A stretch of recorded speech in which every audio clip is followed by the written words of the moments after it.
everyone, welcome to Sandra's Bible Tales. Today I'm going to continue with the book of Daniel chapter 5, and in Daniel chapter 5 we're introduced to a new king, and this king is King Belshazzar, and he is the son of King Nebuchadnezzar.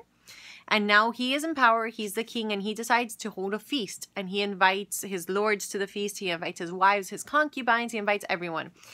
And when he's there drinking in his feast, he decides that he wants to get the vessels that his father, King Nebuchadnezzar, had stolen from the house of God in Jerusalem, the holies of holies.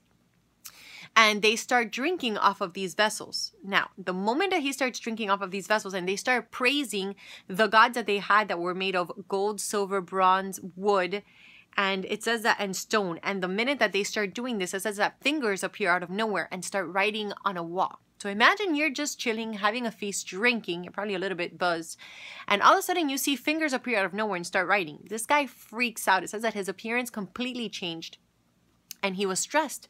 And he said, please bring me every single wise man that there is. Bring me all of the enchanters. He says, bring me all of the soothsayers and all of the astrologers. I want them to be able to interpret these writings, because he didn't understand the writings. He didn't understand the language. He says, I need them to, to translate this. But it says that none of them can translate it. And the king said, whoever is able to translate it, I will give him a robe, a purple robe. I will put a gold chain around his neck, and I'll make him third in commander.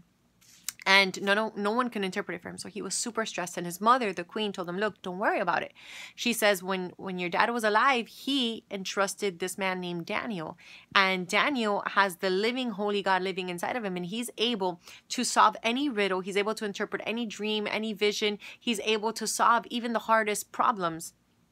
And it says that that the King Nebuchadnezzar told him, go seek Daniel, bring him to me. So Daniel comes to him and he says, are you Daniel? And Daniel says, yes. And he goes, look, I've heard a lot about you. I heard that when my father was alive, you were able to interpret his dreams and this and this and that. And Daniel starts talking to him and he says, when your father was alive, your father helped many people and he became boastful and prideful.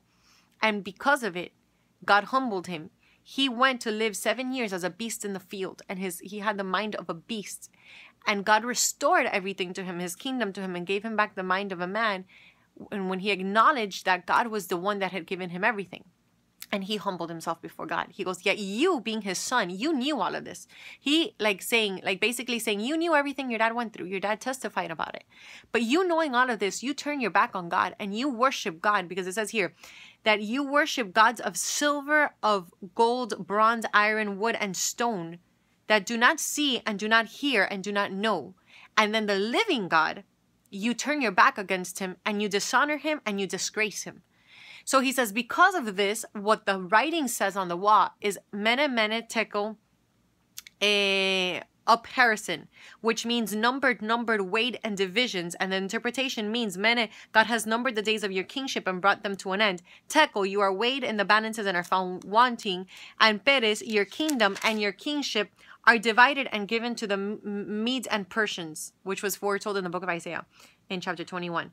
And it says, then Belshazzar commanded, and Daniel was clothed with purple, and a chain of gold put around his neck, and a proclamation was made concerning him that he should be the third ruler in the kingdom.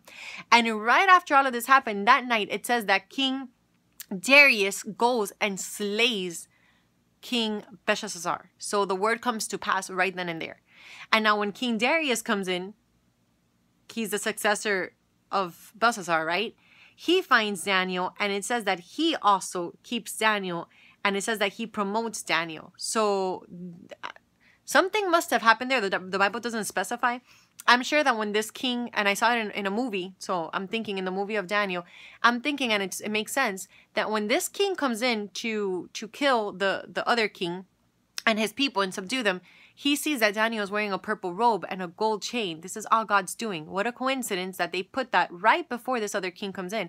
And in the movie, it says that he asked him, he's like, why are you wearing that? Who are you? And Daniel tells him, oh, I'm able to interpret and blah, blah, blah. And because of that, the king has promoted me because I was able to reveal to him that you were going to come and all of this was going to happen before it even happened. So this king is impressed and now keeps Daniel and even promotes him. Now, does the Bible specify that? No. It's in the movie and it does make sense, because why would this King Darius keep Daniel alive? It's a mystery. It says, it pleased, and this is in chapter 6, and it says, it pleased King Darius to set over the kingdom 100 satraps who should be in charge throughout all the kingdom, and over 3 presidents, of whom Daniel was one, that these satraps might give account to them, and that the king should have no loss or damage. Then this Daniel was distinguished above the presidents and the satraps because of an excellent spirit that was in him, and the king thought to set him over the whole realm. So the fact that God gave Daniel favor and grace with this king, this is not a coincidence. I mean, Daniel was gifted. If you think about it, this is the 3rd king that he's able to influence and to give advice to and to interpret dreams for, or do whatever it is that he does. So I'm going to stop here. Next time I'll continue with, you know, the rest of the chapters, chapter 6 or whatever I decide on doing. But I hope that you did enjoy Daniel chapter 5. And Daniel chapter 5, again, is about King Nebuchadnezzar's son, Belshazzar, and how he saw the writings on the wall with a finger, and how Daniel interpreted for him, and it came to pass. So I hope you enjoyed. Thanks for watching Sandra's Bible Tales. Have a nice day.